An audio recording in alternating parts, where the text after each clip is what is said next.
Welcome to the Art of Drumming HQ episode 60.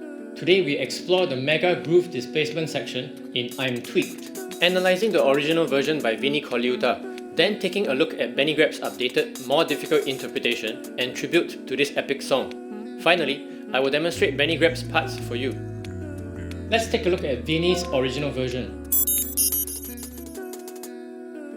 I'm Tweeked is from Vinnie Colaiuta's self-titled solo album from 1994, and it kicked up a fuss in the drumming world due to what you are about to hear.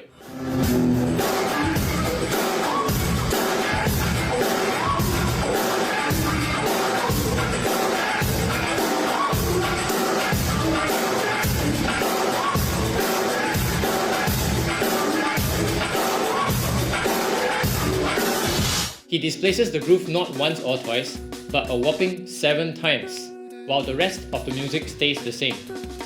He shifts the groove one 16 note earlier with this snare note, then another 16 earlier with this kick drum note, a 16 earlier with this kick drum note, 16 earlier with this snare, then 2 16s earlier with this snare, a 16 earlier with this kick, and finally displacing back to the original for another round of the same displacements.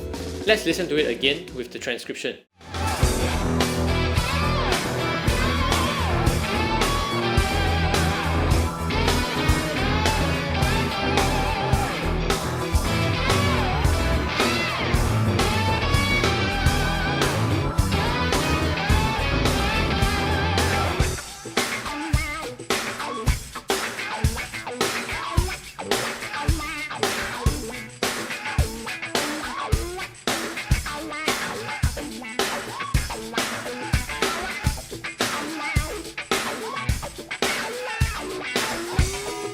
Displacing the groove is already such a tricky thing for our ear and brain to process accurately, even if we are listening attentively.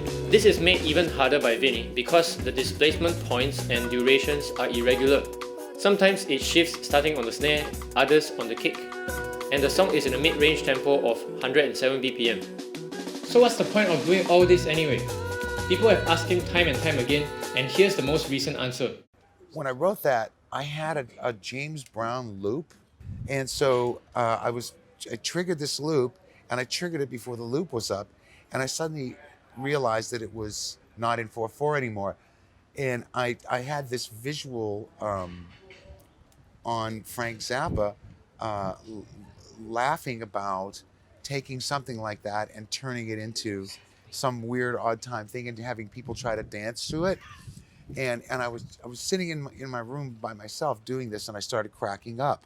And it sounded like the record was skipping, so the whole thing was a big gag. It was just a big gag. And in this snippet of an earlier interview in 2003, he says we are way too serious sometimes. Why so serious? So it wasn't to prove a point, or to purposefully create something unique and different, or to even show off his legendary skills. It was just an opportunity for him to have some fun, and I can totally dig that. I just hope we agree to disagree whether that was in musical taste or not, and simply just appreciate it for what it is, a piece of fun art. And it's up to you what you want to do with it. As for me, it's the perfect opportunity for a video on my channel because we get to talk about groove displacement and 2 legendary drummers doing said thing. Let's go on to Benny Greb's tribute and reinterpretation.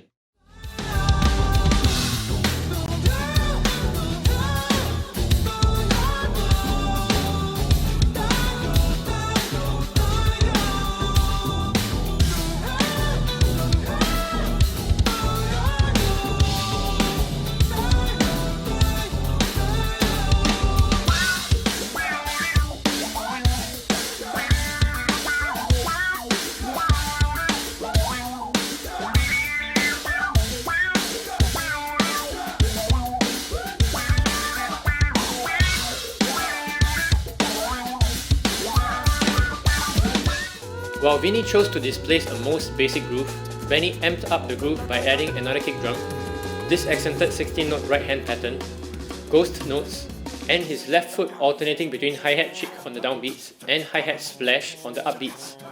And he's also displacing this 7 times. Fuck. The second time through, he defaults to an 8th note right-hand pattern while keeping everything else. It's easier to digest this at a slower tempo, so I'll demonstrate this slowly with a click, and then up to speed.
On top of the obvious increase in the number of notes, Vinnie's version is 7 BPM slower than the original, and I think that was done intentionally to aid the listener in understanding these displacements.